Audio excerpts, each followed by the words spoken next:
Hello students, good morning. Students, हम पढ़ रहे हैं टॉपिक ह्यूमन रिप्रोडक्शन और उसका कंटेंट फर्टिलाइजेशन।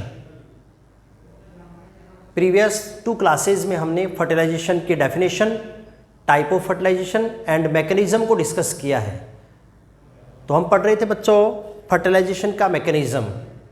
ह्यूमन बींग्स में इंटरनल फर्टिलाइजेशन पाया जाता है, जिसको हम 5 स्टेप्स में डिवाइड करके स्टडी करते हैं।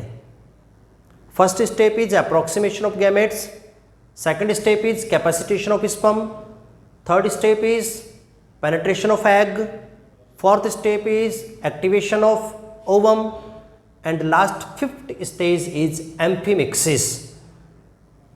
तो स्टूडेंट्स, आज की क्लास का हमारा टॉपिक रहेगा last stage of mechanism of fertilization, which is amphimixis. तो हमारा मेन टॉपिक था mechanism of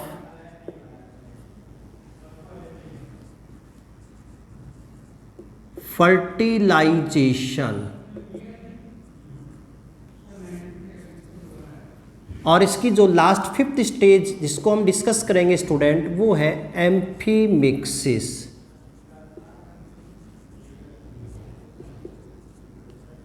amphimixis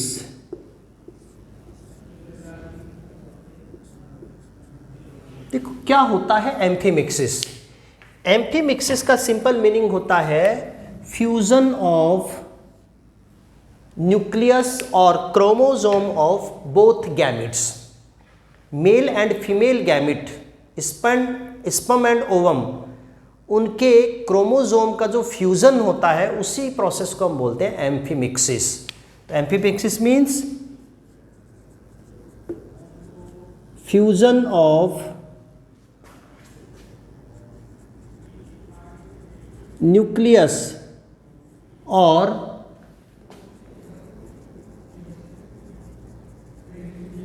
chromosome of male and female gamete. Male and female gamete के न्यूक्लियस और क्रोमोसोम का जो मिक्सिंग है, उस प्रोसेस को हम एम्फीमिक्सिस नेम देते हैं। एम्फीमिक्सिस के रिजल्टेंट डिप्लॉयड जाइगोट का फॉर्मेशन होता है। तो it results formation of diploid zygote.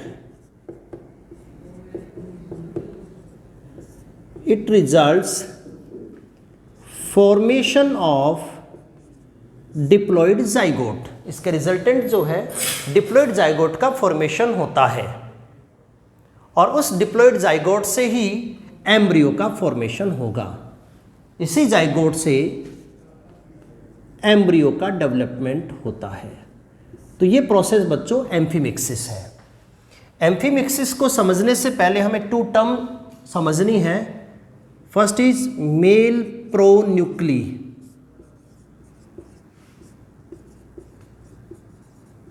Mail pronuclei. Second term is female प्रोन्यूक्ली।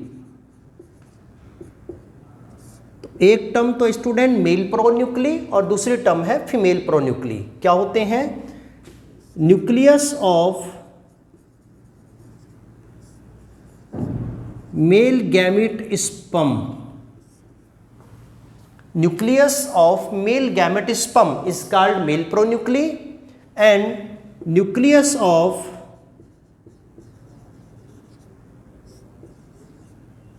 Female gamete ovum is called female pronuclei. तो मेल प्रोन्यूक्ली, फीमेल प्रोन्यूक्ली क्या है बच्चों? रिलेटेड गैमिट के न्यूक्लियस को बोलते हैं, जो कि हैप्लॉइड न्यूक्लियस होते हैं। अभी हमने पढ़ा बच्चों कि ये जैसे ओवम है, ये ओवम है, और इस ओवम के अंदर ये इसका न्यूक्लियस होता है। न्यूक्लियस, ये है न्यूक्लियस ऑफ ओवम, जिसको हम नेम देंगे फीमेल प्रो न्यूक्ली। इस ओवम के अंदर स्टूडेंट स्पर्म एंटर कर चुका होता है, ये स्पर्म एंटर कर गया इसमें, और ये अंदर स्पर्म का न्यूक्लियस। स्पर्म के न्यूक्लियस को हम नेम दे सकते हैं मेल प्रोन्यूक्ली।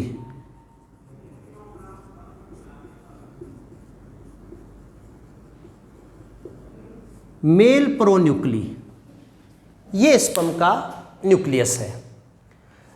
बच्चों, जैसे ही स्पर्म एंटर करता है ओवम में, तो ड्यूरिंग एंटरिंग इसका एक्रोसोम तो डिसअपियर हो ही जाता है, डिसॉल्व हो जाता है, एग मेम्ब्रेन को डिसॉल्व करने में डिस्ट्रॉय हो जाता है।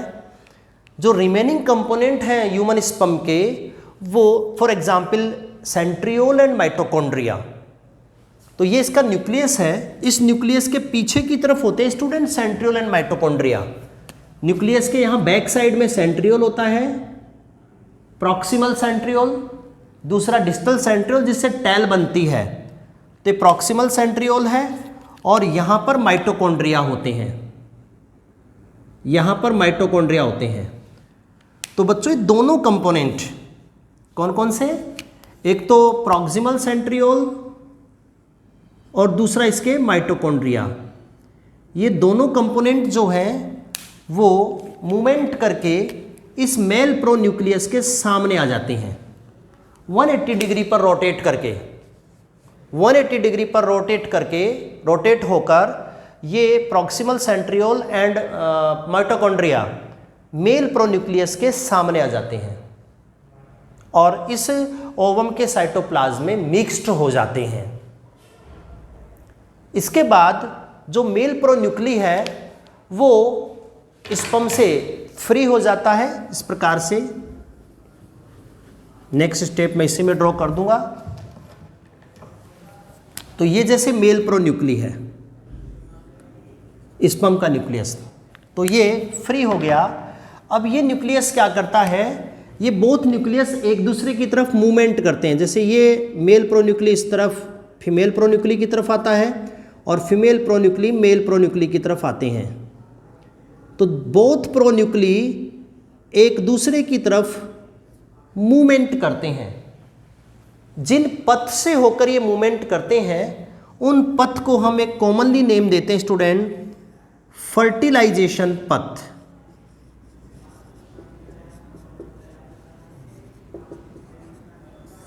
फर्टिलाइजेशन पथ क्या होते हैं? फर्टिलाइजेशन पथ, ऑलरेडी ओवम के अंदर खुद का न्यूक्लियस प्रेजेंट रहता है, हैप्लॉइड न्यूक्लियस, जिसको फीमेल प्रोन्यूक्ली हमने नेम दिया। और जैसे स्पर्म एंटर करता है तो उसका ये न्यूक्लियस हो गया male pronuclei. Both are haploid nucleus होते हैं, मतलब दोनों ही न्यूक्लियस में हाफ हाफ क्रोमोसोम होते हैं, तो दोनों ही हैप्लॉइड न्यूक्लियस होते हैं। ये दोनों के हैप्लॉइड न्यूक्लियस ओवम के साइटोप्लाज्म में एक दूसरे की तरफ मूवमेंट करते हैं। इनके मूवमेंट करने के जो पथ होते हैं उन पथ को हम कलेक्टिवली नेम देते हैं फर्टिलाइजेशन पथ। मूवमेंट करने के बाद ये दोनों प्रोन्यूक्ली अपनी अल्टीमेट पोजीशन में पहुंच जाते हैं, जहां इनको होना चाहिए ओवम में वहां पहुंच जाते हैं ये।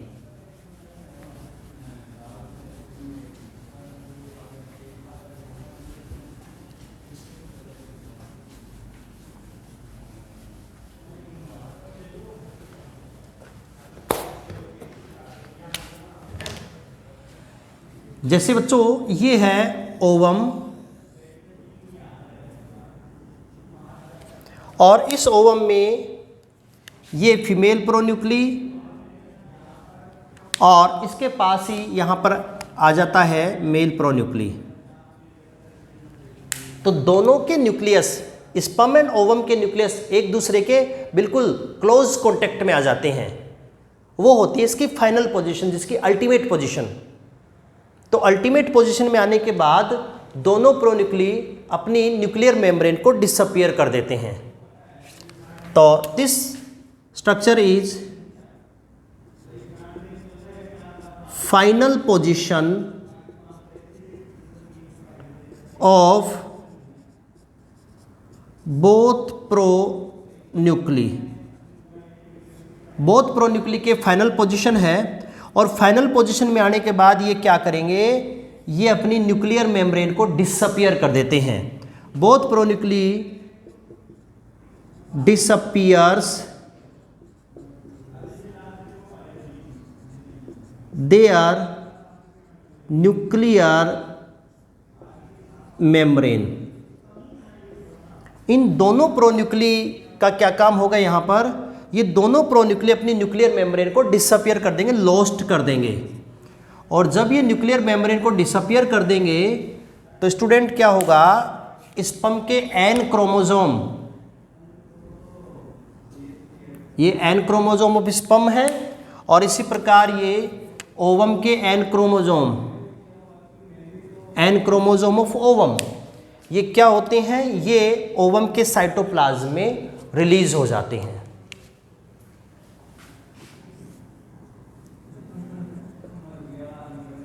Chromosome of sperm, and these are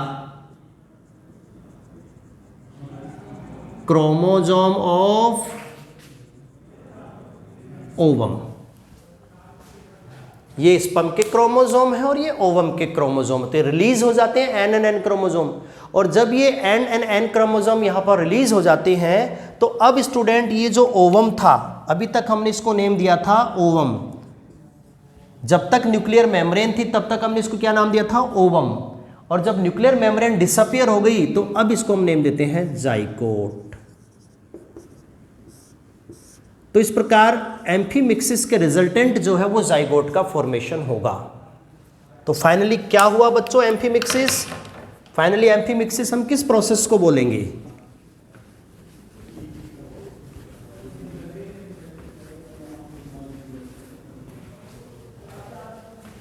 तो एम्फीमिक्सिस में क्या होगा स्टूडेंट, ओवम के साइटोप्लाज्म में N chromosome of sperm and N chromosome of ovum, ये दोनों के दोनों रिलीज हो जाएंगे। इसके रिजल्टेंट एक 2n क्रोमोसोम कंटेनिंग न्यूक्लियस का फॉर्मेशन हो जाएगा, और इस स्ट्रक्चर को अब हम नेम देंगे जाइगोट। तो बोथ गैमेट्स के क्रोमोसोम का फ्यूजन, एग्जैक्टली बोथ गैमेट्स के क्रोमोसोम का जो फ्यूजन है उसको हम बोलते हैं एम्फीमिक्सिस। और एम्फीमिक्सिस के रिजल्टेंट जो है ओवम जाइगोट में कन्वर्ट हो जाता है, और जाइगोट से अब एम्ब्रियो का फॉर्मेशन होगा। बच्चों जैसे जैसे एम्फीमिक्सिस होता है तो वहाँ एक और साथ में फिनोमिना होता है, एक मैंने टर्म बोली है प्रॉक्सिमल सेंट्रियोल। प्रॉक्सिमल सेंट्रियोल जो स्पर्म के अंदर प्रेजेंट रहता है, ये प्रॉक्सिमल सेंट्रियोल क्या करता है, ऊप्लाज्म के अंदर डॉटर सेंट्रियोल का फॉर्मेशन करता है, और डॉटर सेंट्रियोल से स्पाइंडल फाइबर का फॉर्मेशन होता है। तो जैसे ही क्रोमोसोम का मिक्सिंग होता है ओवम के अंदर, तो क्रोमोसोम की मिक्सिंग के साथ प्रॉक्सिमल सेंट्रियोल से स्पाइंडल फाइबर्स का फॉर्मेशन स्टार्ट हो जाता है। स्पाइंडल फाइबर के फॉर्मेशन से यहाँ पर क्लीवेज सेल डिवीजन स्टार्ट होगा। Cleavage cell division student, zygote तो सिंगल सेल है, जाइगोट तो एक सिंगल सेल होता है, और इसी जाइगोट से मल्टी सेलुलर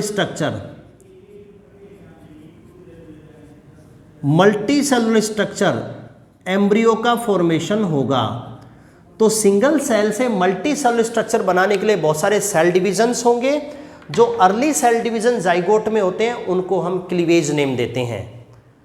तो यहाँ से क्लियर है बच्चों कि जैसे जैसे फर्टिलाइजेशन कंप्लीट होने को आता है वैसे वैसे क्लीवेज एम्ब्रियोनिक डेवलपमेंट स्टार्ट हो जाता है। आपको जो नोट्स दे रखे हैं वहाँ पर सेल डिवीजन की जगह बच्चे ने सेल्फ डिवीजन लिख रखा है, तो यहाँ पर करेक्शन कर लेंगे आप लोग।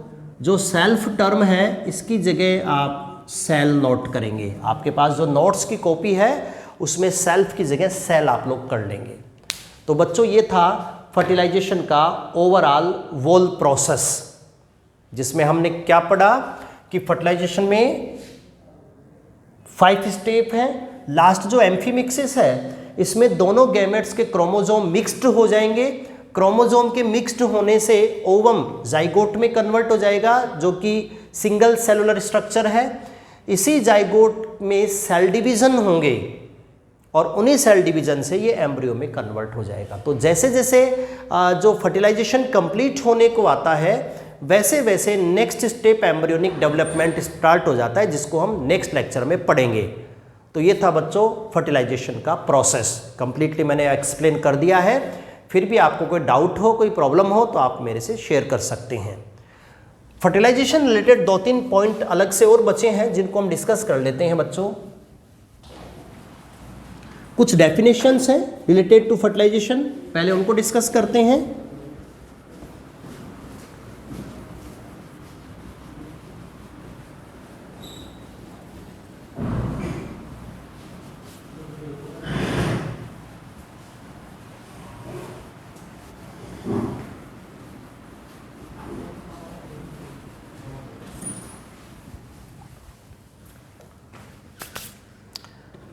दो डेफिनेशंस है बच्चों फर्टिलाइजेशन रिलेटेड।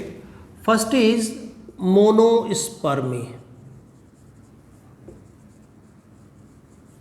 मोनोस्पर्मी क्या होता है? मोनोस्पर्मी सिंपल है, entry of single sperm in ovum. Entry of single sperm in ovum is called monospermy. एक ओवम में एक ही स्पर्म की एंट्री करना मोनोस्पर्मी, और मोस्ट ऑफ एनिमल्स में ऐसा ही होता है। सेकंड टर्म होती है स्टूडेंट पॉलीस्पर्मी। पॉलीस्पर्मी डेफिनेशन है एंट्री ऑफ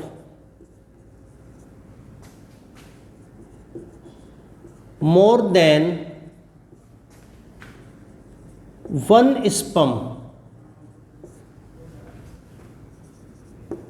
in ovum। एक ओवम में एक से अधिक स्पर्म की एंट्री को हम नेम देते हैं पॉलीस्पर्मी। जनरली पॉलीस्पर्मी नहीं होता है। क्यों नहीं होता? क्योंकि पॉलीस्पर्मी को प्रिवेंट करने के लिए, रोकने के लिए एक फिनोमिना होता है ओवम में, जो है cortical reaction.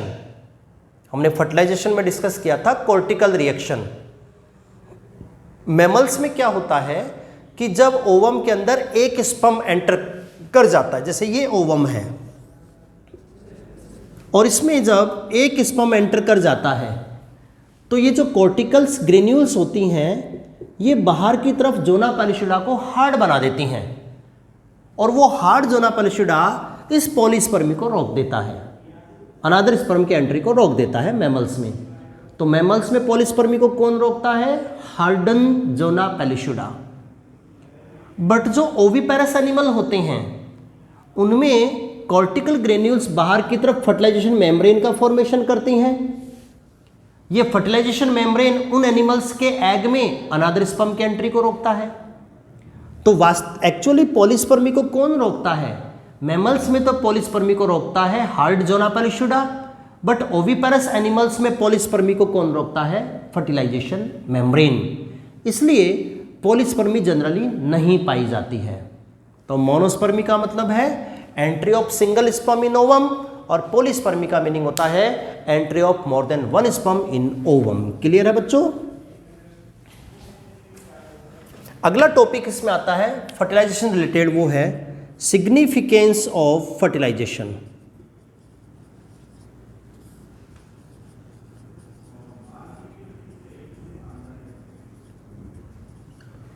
Significance of fertilisation.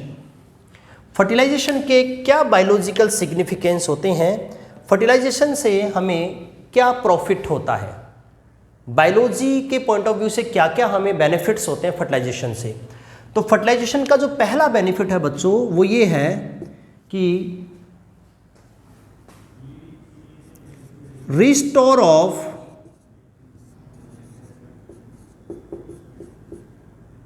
Diploid stage, ये इसका पहला यूज है कि फर्टिलाइजेशन के रिजल्टेंट लिविंग बींग्स में वापस डिप्लॉयड स्टेज जो है वो गेन कर ली जाती है। हम जानते हैं कि मोस्ट ऑफ जो पेरेंट होते हैं जिनका बॉडी डिप्लॉयड स्टेज का होता है, तो उनकी बॉडी की ईच सेल में डिप्लॉयड क्रोमोसोम है।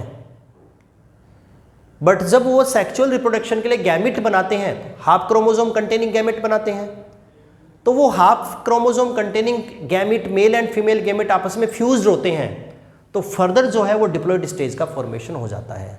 तो डिप्लॉयड स्टेज को मेंटेन करने में हेल्प करता है फर्टिलाइजेशन। इट मेंटेन या restore diploid stage of life cycle of animals. Second इसका यूज होता है फर्टिलाइजेशन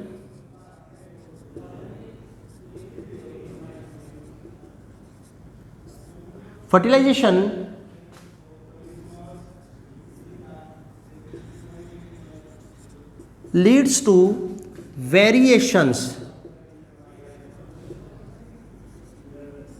variation in offspring और young one। फर्टिलाइजेशन क्या करता है बच्चों, जो नेक्स्ट जनरेशन है, न्यू जनरेशन, उसमें वेरिएशंस प्रोड्यूस करता है।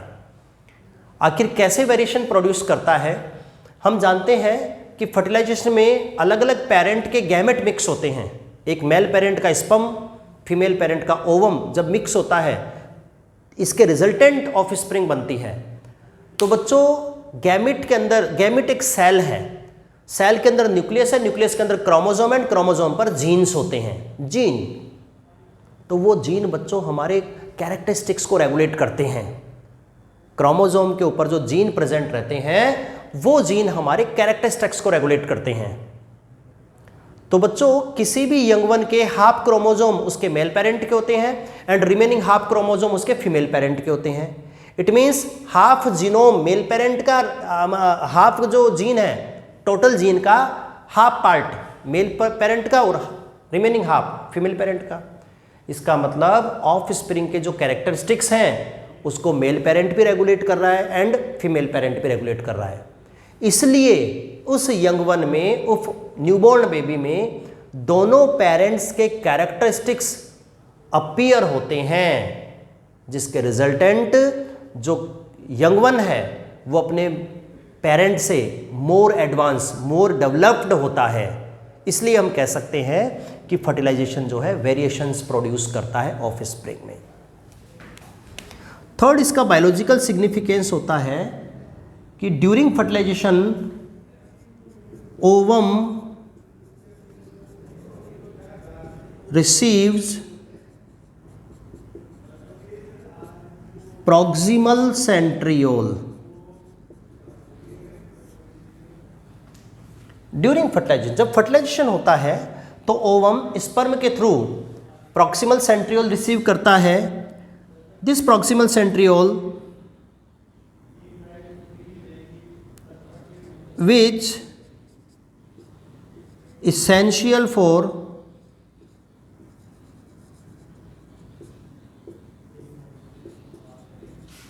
cleavage। क्लीवेज क्या होते हैं? Cell division.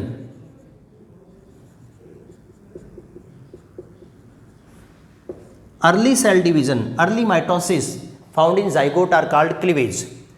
तो जाइगोट में सेल डिवीजन होगा, उस सेल डिवीजन के लिए प्रॉक्सिमल सेंट्रियोल हेल्प करता है और वो proximal centriole during fertilization ovum gain करता है स्पर्म से। और नेक्स्ट यूज है इसका determination of sex. Determination of sex, fertilization के रिजल्टेंट ही बच्चों मोस्ट ऑफ एनिमल्स में सेक्स डिटर्मिनेशन किया जाता है। ड्यूरिंग फर्टिलाइजेशन ही ये सेट हो जाता है कि डेवलपिंग एम्ब्रियो मेल चाइल्ड होगा और फीमेल चाइल्ड होगा। इस बात का जो डिटर्मिनेशन है वो ड्यूरिंग फर्टिलाइजेशन ही हो जाता है। तो ये 4 बायोलॉजिकल सिग्निफिकेंस है फर्टिलाइजेशन के। फर्टिलाइजेशन डिप्लॉयड स्टेज को मेंटेन करता है। फर्टिलाइजेशन के रिजल्टेंट ऑफ स्प्रिंग में वेरिएशंस डेवलप होते हैं। फर्टिलाइजेशन के समय ओवम प्रॉक्सिमल सेंट्रियोल रिसीव करता है जो क्लीवेज के लिए एसेंशियल होता है, एंड डिटर्मिनेशन ऑफ सेक्स। तो ये था स्टूडेंट सिग्निफिकेंस ऑफ फर्टिलाइजेशन। इसके बाद फर्टिलाइजेशन रिलेटेड लास्ट टॉपिक है वो है sex determination in human beings.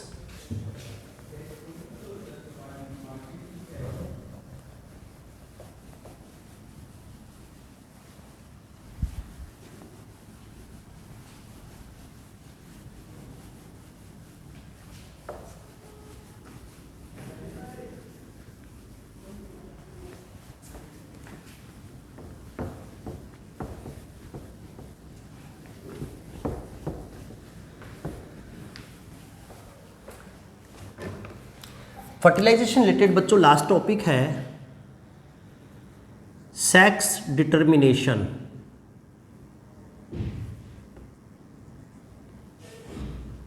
In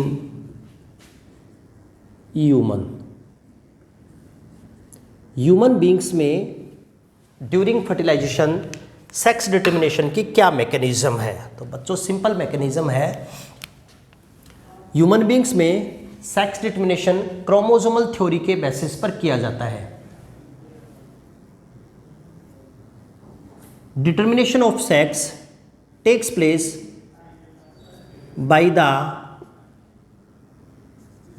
basis of chromosomal theory. जो सेक्स डिटर्मिनेशन है वो क्रोमोसोमल थ्योरी के बेसिस पर किया जाता है। क्या होता है student? Chromosomal theory, human body में 2 टाइप के क्रोमोसोम्स होते हैं। Chromosomes are of 2 type. First is autosome and another is allosome. Allosome को हम हेटेरोसोम भी नेम दे सकते हैं और सेक्स क्रोमोसोम भी नेम दे सकते हैं। Autosome and second is allosome. Student autosome क्या करते हैं? हमारे सोमेटिक कैरेक्टरिस्टिक्स को रेगुलेट करते हैं। ऑटोसोम्स पर जो जीन्स प्रेजेंट होती हैं वे जीन हमारे सोमेटिक कैरेक्टरिस्टिक्स को रेगुलेट करते हैं। तो ऑटोसोम रेगुलेट्स सोमेटिक कैरेक्टरिस्टिक्स। ये सोमेटिक कैरेक्टरिस्टिक्स को रेगुलेट करते हैं ऑटोसोम। वाइल एलोसोम क्या करते हैं? They are responsible for sex determination. Allosome का मेन फंक्शन क्या होता है बच्चों? They are responsible for determination of sex. तो ये सेक्स को डिटरमाइन करते हैं और ये हमारे सोमेटिक कैरेक्टरिस्टिक्स को रेगुलेट करते हैं। ये 2 टाइप के क्रोमोसोम मोस्ट ऑफ एनिमल्स में पाए जाते हैं। हम बात करते हैं ह्यूमन बॉडी की। ह्यूमन बॉडी की ईच सेल में डिप्लॉयड स्टेज में टोटल 46 क्रोमोसोम होते हैं। एक्सेप्ट गैमिट, गैमिट सेल को छोड़कर बाकी जितनी भी बॉडी की सेल हैं उन सभी सेल्स में 2n equal to 46 chromosome present रहते हैं। 2n का मीनिंग यहां पर होता है diploid stage, 2 set of chromosome diploid stage. 2 set का मीनिंग क्या है? एक सेट इसको अपने मेल पेरेंट से मिला होगा और जो अनदर सेट है वो उसको अपने फीमेल पेरेंट से मिला होगा। तो हमारी बॉडी की ईच सेल में 2n is equal to 46 chromosome होते हैं। और अभी अपन ने बात करी ये 46 क्रोमोसोम 2 टाइप के होंगे, autosome and allosome. Human beings में 44 तो होते हैं स्टूडेंट ऑटोसोम एंड 2 होते हैं एलोसोम और सेक्स क्रोमोसोम। ये जो सेक्स क्रोमोसोम होते हैं बच्चों, एलोसोम जो होते हैं ये 2 टाइप के होते हैं। One is X chromosome and another is Y chromosome. One is X and another is Y chromosome. अब हम जो क्रोमोसोमल पैटर्न ड्रॉ करते हैं क्या होगा स्टूडेंट, ये तो है ऑटोसोम और ये है एलोसोम। ऑटोसोम 44, अगर एलोसोम, बोथ एलोसोम एक साथ हैं इट मीन्स एक्स एक्स, तो ऐसा पैटर्न वो होता है, ये होता है बच्चों फीमेल का। और अगर 44 के साथ एक्स एंड वाई क्रोमोसोम है तो ये होता है मेल। इट मीन्स ये जो वाई क्रोमोसोम है ये मेल कैरेक्टरिस्टिक्स के लिए मेल कैरेक्टरिस्टिक्स के डेवलपमेंट के लिए रेस्पॉन्सिबल होता है, टेस्टिस के डेवलपमेंट के लिए रेस्पॉन्सिबल होता है वाई क्रोमोसोम। तो अगर हमारी सेल का जो क्रोमोसोमल पैटर्न है, जो क्रोमोसोमल कॉन्फ़िगरेशन है वो 44 + XX है तो फीमेल होता है, और अगर 44 + XY है तो मेल होता है। तो ये हमारी बॉडी का क्रोमोसोमल पैटर्न है। तो इस थ्योरी के अकॉर्डिंग हम सेक्स डिटर्मिनेशन को समझेंगे कि सेक्स डिटर्मिनेशन ह्यूमन बींग्स में क्रोमोसोमल थ्योरी के बेसिस पर किया जाता है, क्योंकि बॉडी की ईच डिप्लॉयड सेल में 2n = 46 क्रोमोसोम होते हैं जो कि 2 टाइप के होते हैं। First is autosome and second is allosome. Autosome क्या करते हैं, ये वाले क्रोमोसोम क्या करते हैं, ये हमारे सोमेटिक कैरेक्टरिस्टिक्स को रेगुलेट करते हैं। बट ये जो एलोसोम है ये क्या करते हैं, ये सेक्स डिटरमाइन करते हैं। 2 टाइप के होते हैं, एक्स एंड वाई। अगर बोथ एक्स साथ में है तो फीमेल होगा, और एक्स एंड वाई साथ में है तो मेल होगा। तो ये तो है क्रोमोसोमल पैटर्न। अब हम बात करते हैं इस पैटर्न के बेसिस पर सेक्स डिटर्मिनेशन।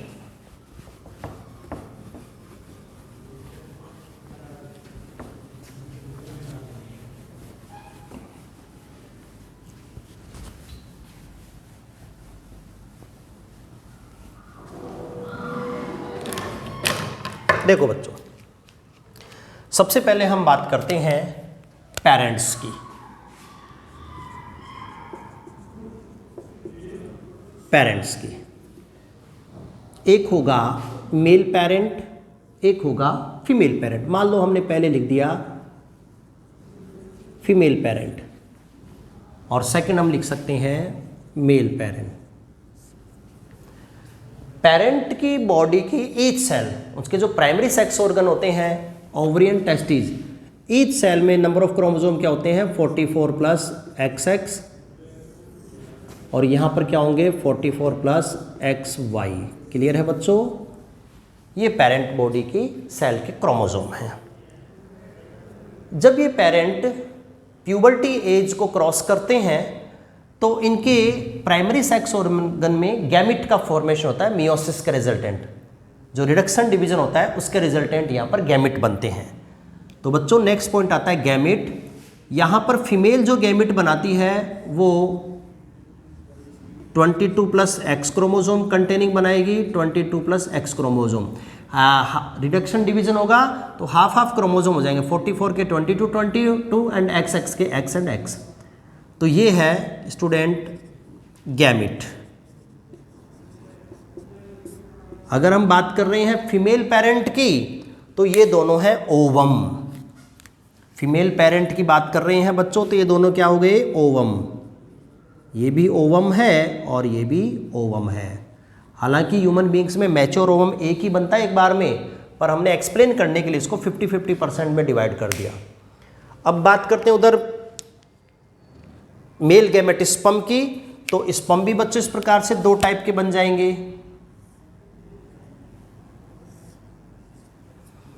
44 का हाफ 22 प्लस एक पेयर के साथ X क्रोमोसोम नोट कर देंगे और अनदर पेयर के साथ हम लोग Y क्रोमोसोम नोट कर देंगे। तो ये जो X एंड Y हमने नोट किया है ये एग्जैक्टली क्या है, ये है sperm. 22 + X chromosome containing sperm and 22 + Y chromosome containing sperm. तो ये है स्पर्म एंड ओवम। तो ये बन गए बच्चों गैमेट। पेरेंट्स की बॉडी जो है वो डिप्लॉयड 2n होती है, जिसमें टोटल 46 क्रोमोसोम होते हैं, 44 + XX और 44 + XY। और ये है गैमेट जिनकी बॉडी होती है हैप्लॉइड n। यहाँ से बिल्कुल क्लियर हमें समझ आ रहा है कि फीमेल जो एग बनाती है, ओवम बनाती है, तो वो ovum always 22 + X chromosome containing होगा। फीमेल जो एग का फॉर्मेशन करेगी उस एग में ऑलवेज कौन से क्रोमोसोम होंगे? 22 + X क्रोमोसोम होते हैं। बट बच्चों मेल में जो स्पर्म बनते हैं उनमें 50% स्पर्म जो हैं वो 22 + X क्रोमोसोम कंटेनिंग होंगे और remaining 50% sperm 22 + XY chromosome containing होंगे। स्पर्म जो है 2 टाइप के हो जाते हैं बट ओवम ऑलवेज 1 टाइप के होते हैं। अब हम इनमें कराते हैं क्रॉस फर्टिलाइजेशन।